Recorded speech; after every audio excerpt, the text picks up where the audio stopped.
Good morning students. आज हमारी online class में जो 9th चैप्टर चल रहा है कोऑर्डिनेशन कंपाउंड, उसमें जो हम टॉपिक पढ़ने वाले हैं वो है प्रभावी परमाणु क्रमांक EAN, इफेक्टिव एटॉमिक नंबर। तो देखो प्रभावी परमाणु क्रमांक क्या है। प्रभावी परमाणु क्रमांक EAN, इसके बारे में सर्वप्रथम सिज्विक ने बताया था। इसे सिज्विक नामक वैज्ञानिक ने प्रतिपादित किया था। सिज्विक ने बताया, और इसके द्वारा हम संकुल यौगिकों के स्थायित्व की व्याख्या करते हैं। संकुल यौगिकों के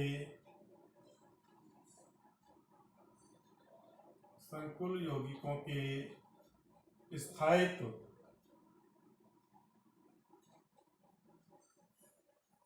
की व्याख्या के लिए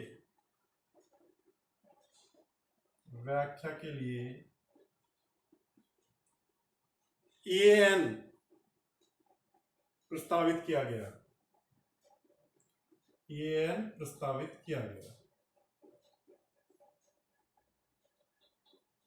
मतलब इन्होंने क्या माना था कि जो धातु आयन होते हैं, धातु आयन लिगेंडों से उप सहसंयोजक बंध बनाकर अपना जो इलेक्ट्रॉनिक विन्यास है उसको अक्रिय गैसों के समान करना चाहते हैं। ठीक है ना। तो संकुल यौगिक का निर्माण जब होता है तो हमें पता है धातु और लिगेंड के मध्य उप सहसंयोजक बंध बनता है, और धातु लॉन पेयर, धातुओं के रिक्त संकृत कक्षकों में लॉन पेयर ग्रहण किए जाते हैं। अब लॉन पेयर ग्रहण किए जाते हैं तो उनके जो इलेक्ट्रॉन हैं वो अगर अक्रिय गैस के बराबर हो जाते हैं तो वो स्थायी हो जाते हैं, और अक्रिय गैस के बराबर नहीं रहते तो क्या होते हैं, अस्थायी होते हैं। तो इसका EAN कैसा निकाला जाता है। अच्छा, इसमें क्या कहा गया था, धातु आयन अपने से अगली अक्रिय गैस, इनर्ट गैस, अपने से अगली अक्रिय गैस के समान इलेक्ट्रॉनिक विन्यास करते हैं। विन्यास करने के लिए लिगेंडों के साथ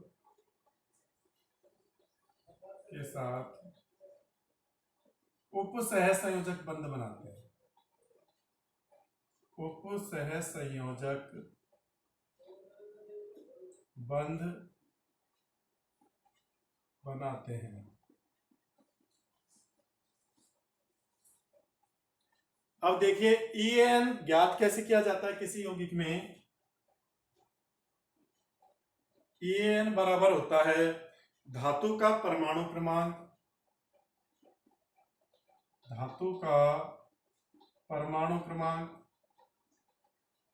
भाई धातु के परमाणु क्रमांक का मतलब उसमें धातु के इलेक्ट्रॉनों की संख्या आ गई परमाणु क्रमांक के बराबर। उदासीन परमाणु में परमाणु क्रमांक के बराबर इलेक्ट्रॉन या प्रोटॉन होते हैं, माइनस उसकी ऑक्सीकरण अवस्था, ऑक्सीडेशन स्टेट, ऑक्सीकरण अवस्था, प्लस लिगेंडों से प्राप्त इलेक्ट्रॉनों की संख्या, लिगेंडों से प्राप्त इलेक्ट्रॉनों की संख्या। ये फॉर्मूला लगाओगे EAN ज्ञात करने के लिए। EAN बराबर क्या होता है, धातु का परमाणु क्रमांक माइनस ऑक्सीकरण अवस्था प्लस लिगेंडों से प्राप्त इलेक्ट्रॉनों की संख्या। तो हमको पता लग जाएगा कि वो अगली अक्रिय गैस जैसा विन्यास प्राप्त करते हैं या नहीं। अक्रिय गैस याद है ना आपको, ये फॉर्मूला याद रखना है EAN के लिए।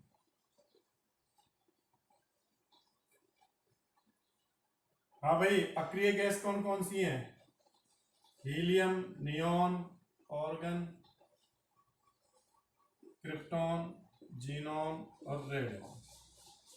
हीलियम 2, 10, 18, 36, 54 और 32, 86। तो मोस्टली जो 3D श्रेणी रहेगी तो वो एक क्रिप्टॉन जैसा इलेक्ट्रॉनिक विन्यास ग्रहण होगा। और अगर 36 इलेक्ट्रॉन है धातु परमाणु के पास लिगेंड बनाने के बाद, वो लिगेंडों से बंध बनाने के बाद 36 नंबर आ जाता है, तो इसका मतलब वो धातु कैसी है, वो यौगिक कैसा स्थायी है। और 36 नहीं आ पाता तो कैसा है, अस्थायी है। ये इसका स्क्रीनशॉट ले लीजिए। क्या है प्रभावी परमाणु क्रमांक? ये सिज्विक ने प्रभावी परमाणु क्रमांक की धारणा सिज्विक ने प्रतिपादित की थी, और ये स्थायित्व को ही बताती है, संकुल यौगिकों के स्थायित्व को।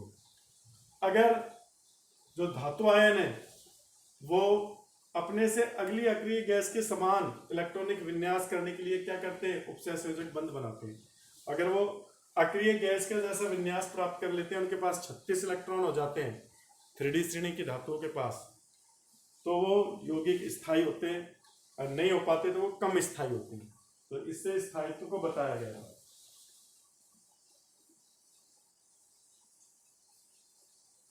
इसका स्क्रीनशॉट ले लीजिए, फिर इसका एग्जाम्पल करेंगे।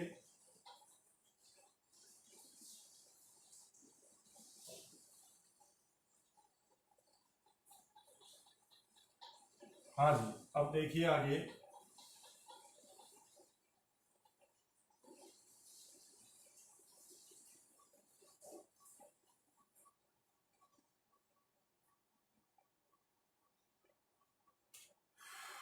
जैसे उदाहरण देखिए, ये दो यौगिक हैं आपके, एक तो K4 FeCN का होल 6, और दूसरा यौगिक है CuNH3 का होल 4 SO4। हमें बताना है कि इन दोनों में से कौन ज्यादा स्थायी है या दोनों समान स्थायी हैं, स्थायित्व कैसा है इनका। तो इनका EAN ज्ञात करो। अब EAN ज्ञात करने के लिए हमें देखो, यहां पर पोटेशियम के 4 परमाणु, मतलब यहां पर +4 चार्ज है। जब यहां +4 है तो इसके ऊपर क्या हो जाएगा, -4। ठीक है ना। इसके ऊपर -4 है, Fe का x मान लो, Cn का -1 होता है, x - 6 बराबर -4। तो x बराबर क्या आ जाएगा, +2। तो आयरन की ऑक्सीडेशन स्टेट क्या है, +2। ये अपन ने Fe की ऑक्सीडेशन स्टेट निकालनी, ऑक्सीकरण number.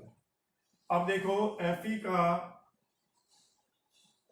EAN, effective atomic number, क्या करोगे, Fe का परमाणु क्रमांक, Fe का परमाणु क्रमांक कितना है, 26। भाई परमाणु क्रमांक minus oxidation state plus ligand द्वारा दिए गए इलेक्ट्रॉन। परमाणु क्रमांक 26 है, ऑक्सीडेशन स्टेट 2 है, और लिगेंड द्वारा, देखो एक लिगेंड है जो 2 इलेक्ट्रॉन देता है, लोन पेयर देता है, 6, तो 6 गुणा 2, 6 दूनी 12। 26 में से 2 गए तो 24, 24 + 12 36। और क्रिप्टॉन का परमाणु क्रमांक भी क्या है, 36। तो इसका भी 36 है, ये भी 36। तो ये स्थायी यौगिक है क्योंकि इसके इलेक्ट्रॉनिक विन्यास अगली अक्रिय गैस के बराबर हो गया। इधर देखो, कॉपर का परमाणु क्रमांक वो निकालेंगे, ऑक्सीकरण अवस्था, x मान लिया, अमोनिया उदासीन है, x - 0 बराबर, सल्फेट पर -2 होता है तो इस पर +2, तो ये +2। तो कॉपर का क्या आ गया, +2। कॉपर कौन से नंबर पर आता है, EAN ज्ञात करो इसका। भाई कॉपर का परमाणु क्रमांक कितना है, 29, -2 ऑक्सीडेशन स्टेट प्लस 4 लिगेंड है, 4 लिगेंड है तो 8 इलेक्ट्रॉन देंगे, 4 गुणा 2। 27 प्लस 8 कितने हो गए? 35। देखो अगली गैस कौन सी है? क्रिप्टॉन, जिसका 36 होता है, इसका 35 है, तो ये कम स्थायी है, इसका इलेक्ट्रॉनिक विन्यास उसके बराबर नहीं हुआ, इसका इलेक्ट्रॉनिक विन्यास क्रिप्टॉन के जैसा नहीं हुआ, इस कारण से कम स्थायी है। तो ये इसका प्रभावी परमाणु क्रमांक आ गया 35, इसका क्या है? 36। और एग्जांपल देखो,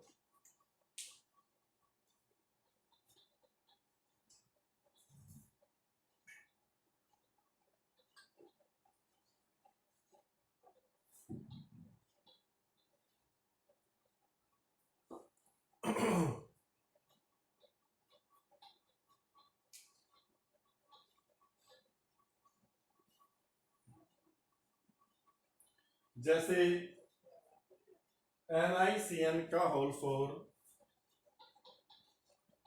NiCN का होल 4 -2। अब यहां पर देखो निकेल का ऑक्सीजन अंक कितना होगा? x -4 -2, तो x बराबर +2। अब इसका EAN निकालो।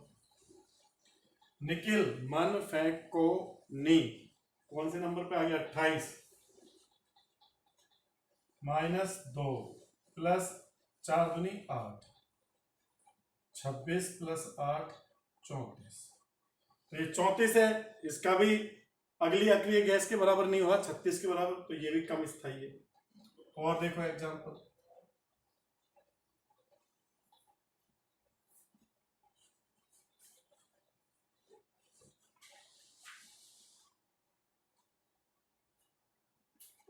COF6 -3, COF6 -3, x -6 बराबर -3, तो x बराबर +3।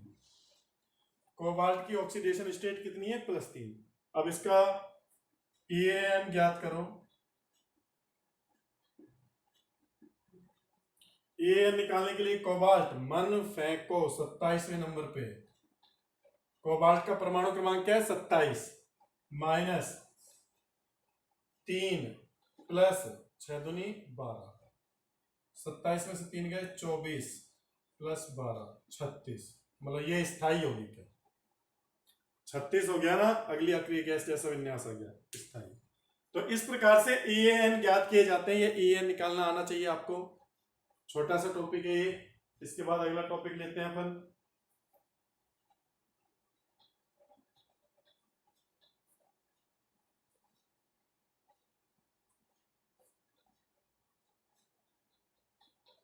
मैं इसका स्क्रीनशॉट ले लीजिए, फिर अगले टॉपिक पे चलते हैं।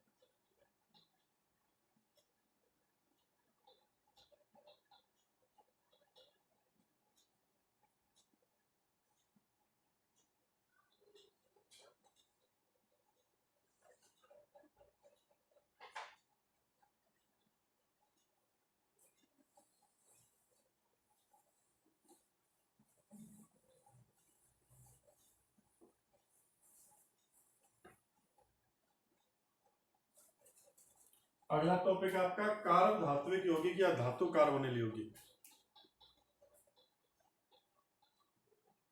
कार्ब धात्विक,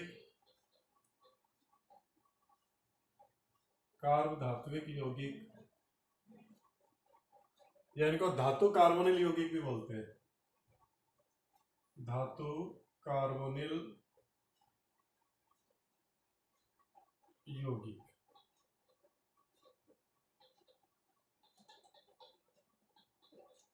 धातु कार्बोनिल यौगिक क्या होते हैं?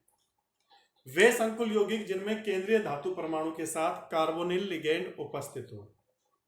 वे संकुल यौगिक जिनमें केंद्रीय धातु परमाणु के साथ कार्बोनिल लिगेंड CO लिगेंड उपस्थित हो, उन्हें कार्ब धात्विक यौगिक कहते हैं।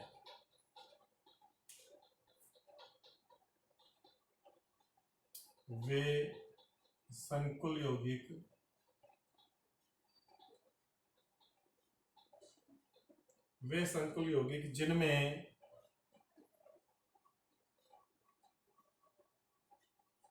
वे संकुल यौगिक जिनमें CMA के साथ, केंद्रीय धातु परमाणु के साथ कार्बोनिल लिगेंड उपस्थित हो, लिगेंड उपस्थित हो,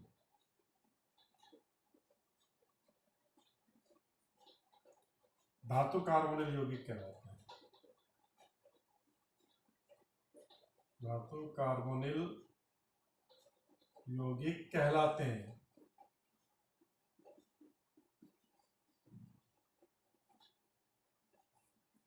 जैसे FeCO का होल 5,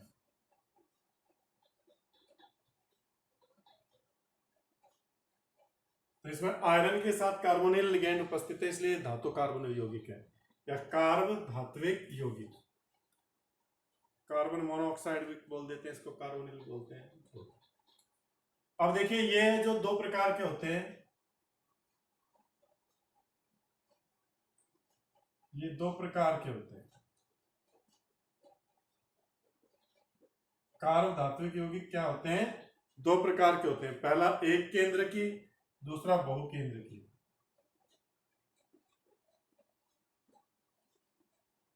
एक केंद्र,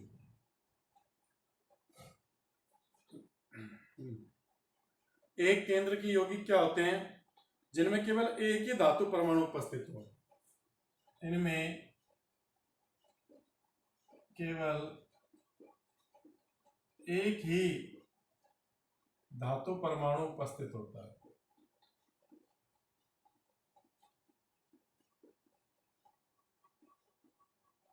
एक ही धातु परमाणु उपस्थित होता है। दूसरे होते हैं बहुकेंद्र की।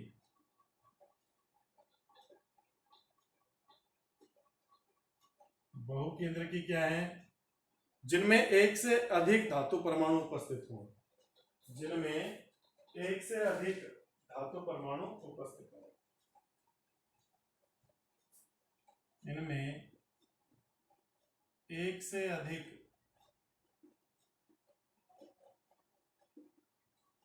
धातु परमाणु, एक से अधिक धातु परमाणु उपस्थित होते हैं।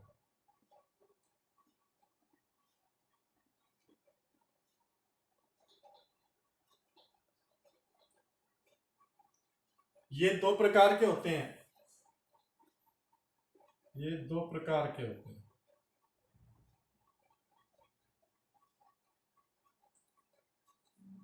ये एक केंद्र की का उदाहरण है, ये वाला, ठीक है ना, ये एक केंद्र की का उदाहरण है। बहुकेंद्र की दो प्रकार के हैं। पहला है सम केंद्र की, मतलब जिसमें एक से अधिक धातु परमाणु तो हैं लेकिन सारे धातु परमाणु समान है। इनमें समान धातु परमाणु उपस्थित होते हैं। इनमें समान धातु परमाणु उपस्थित होते हैं।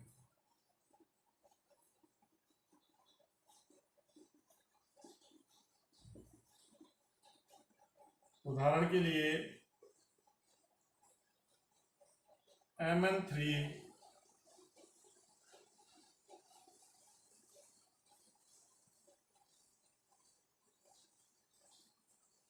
CO12,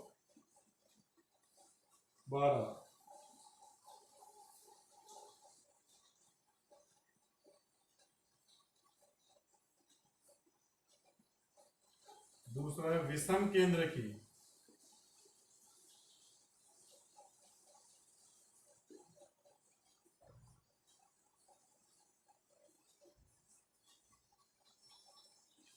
इनमें असमान धातुएं उपस्थित होती हैं। इनमें असमान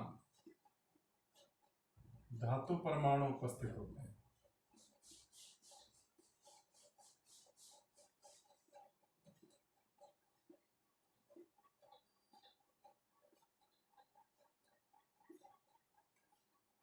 उदाहरण के लिए जैसे FeNi CO10, ये देखो एक से अधिक धातु परमाणु है, आयरन भी है और निकल भी है। तो ये आपके इनकी क्या होगी, डेफिनेशन और प्रकार। अब इनमें बंधन और देखेंगे, धातु कार्बोनिल यौगिकों में बंधन, बॉन्ड कौन कौन से बनते हैं।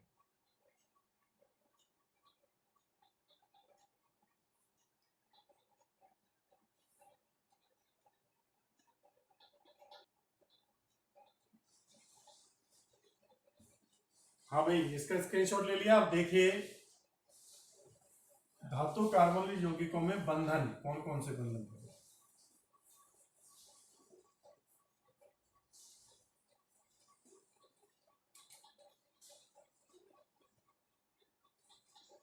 धातु कार्बोनिल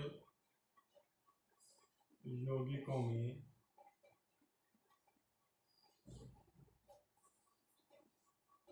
बंधन, तो इनमें दो प्रकार के बंध पाए जाते हैं। धातु कार्बोनिल यौगिकों में दो प्रकार का बंध पाए जाते हैं, दो प्रकार का बंधन पाया जाता है, पाया जाता है।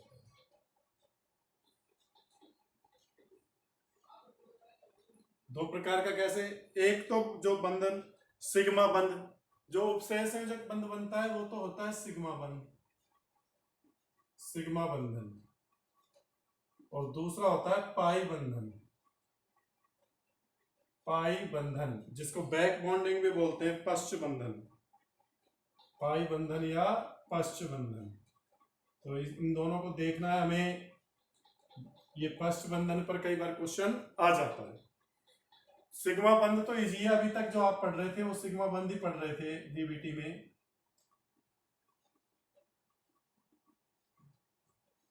हमें पता है संकुल यौगिकों में जो सीएमए रहता है, केंद्रीय धातु परमाणु, वो अपने रिक्त N-1D या NS, NP और ND कक्षकों में लिगेंड में उपस्थित इलेक्ट्रॉन युग्मों को ग्रहण करता है, जिससे उपसहसंयोजक बंध का निर्माण होता है। सिग्मा बंध तो क्या है, सीएमए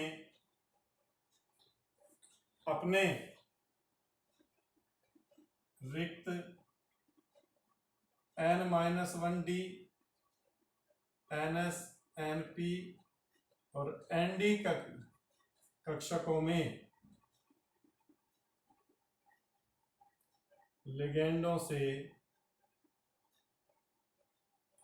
इलेक्ट्रॉन युग्म ग्रहण करता है, उपसहसंयोजक बंध बनाता है, बंध बनाता है। तो इसमें तो क्या है, आपका जो मेटल है, मेटल के पास जो रिक्त संकृत कक्षक रहते हैं, ये क्या है, रिक्त संकृत कक्षक, रिक्त संकृत कक्षक। इसमें ये लिगेंड से, जैसे लिगेंड क्या है, कार्बोनिल, इसके पास जो लोन पेयर उपस्थित है उनको ये ग्रहण करता है अपने रिक्त संकृत कक्षकों में, और इनके बीच बॉन्ड बन जाता है, मेटल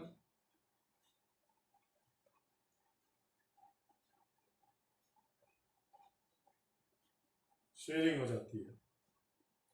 यहां पर शेयरिंग के इलेक्ट्रॉन केवल कार्बन द्वारा दिए जा रहे हैं, इसलिए इस बंध को अपन क्या बोलते हैं, उपसहसंयोजक बंध। इस बंध को क्या बोलते हैं, उपसहसंयोजक बंध। और ये ग्रहण कर रहा है, धातु ग्रहण कर रहा है, तो इस धातु को, सीएमए को तो अपन बोलते हैं लुईस अम्ल। मेटल को क्या बोला जाता है, लुईस अम्ल, पढ़ी थी ना 11वीं क्लास में। और इसको क्या बोलेंगे, लुईस क्षार, क्योंकि ये लोन पेयर दे रहा है। लुईस के अनुसार वे पदार्थ जो लोन पेयर ग्रहण करते हैं लुईस अम्ल कहलाते हैं, और जो लोन पेयर का त्याग करते हैं लुईस क्षार। तो ये दूसरा जो पाई बंध,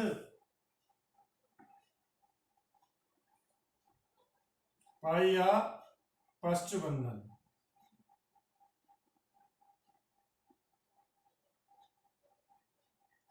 ये बनने के बाद जो आपके धातु कार्बोनिल यौगिकों में सिग्मा बंध बनने के बाद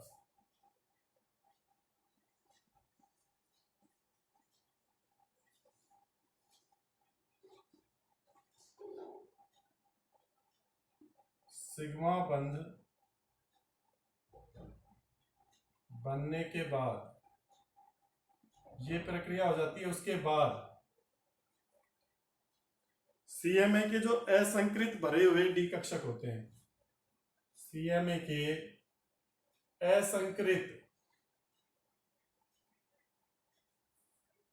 असंकृत भरे हुए डी कक्षक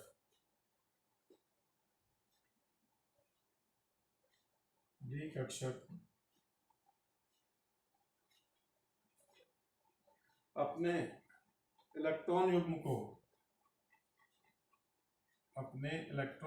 को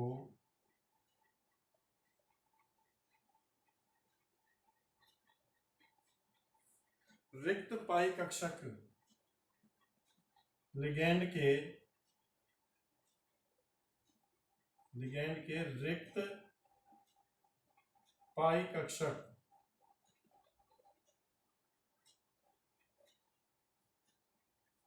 में सहभाजित करके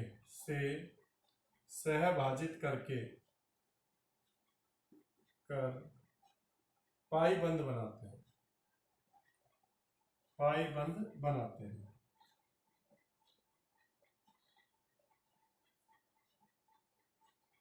इसे ही क्या कहते हैं? इसे ही पश्च बंधन, बैक बॉन्डिंग कहते हैं, बंधन कहते हैं। ये आपको अच्छे से लिखना है, ये आपकी बुक में शायद नहीं है पर इसको ये ध्यान में रखना है। देखो, जो मेटल और मेटल के साथ लिगैंड, ये तो उपसह संयोजक बंध बन गया। इसको बनने के बाद जो मेटल के पास असंकृत कक्षक के रहते हैं, मेटल के पास क्या है? असंकृत कक्षक है। और लिगैंड के पास क्या होते हैं? आपके जो आपके लिगैंड है CO,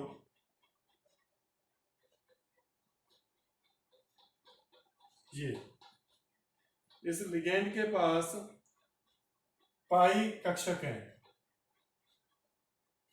खाली पाई कक्षक है।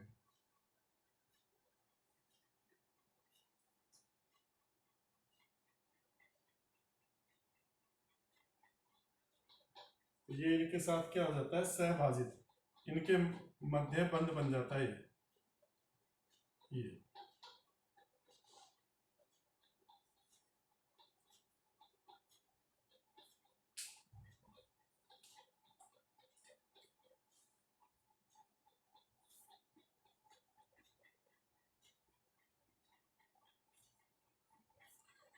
हाँ भाई, इसके जो पाई कक्षक थे, उन्होंने मेटल के जो असंकृत भरे हुए डी कक्षक थे उनके साथ क्या कर लिया?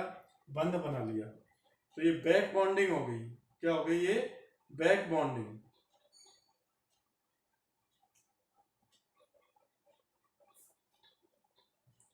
और इस तरह से बंध बन जाते हैं। देखो, लिगैंड तो मेटल को लोन पेयर दे रहा है, तो ये उपसह संयोजक बंध बन रहा है, उपसह संयोजक।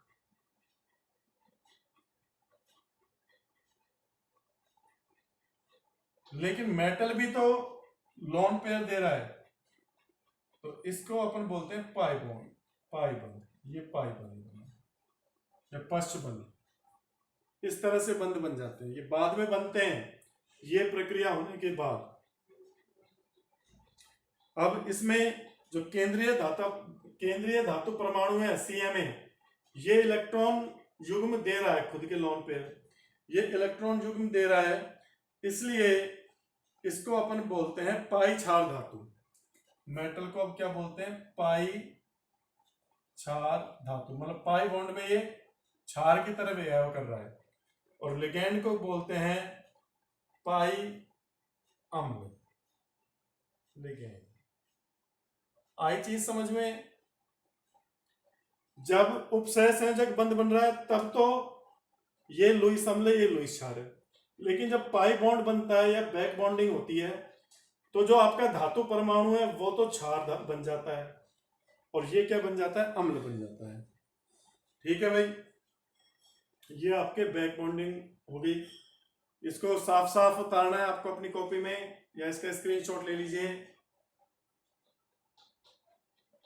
आज के लिए इतना काफी है। कल अपन जो टॉपिक पढ़ेंगे उसमें पढ़ेंगे इनके उपयोग, उपसहसंयोजक यौगिकों के उपयोग, दैनिक जीवन में उपयोग।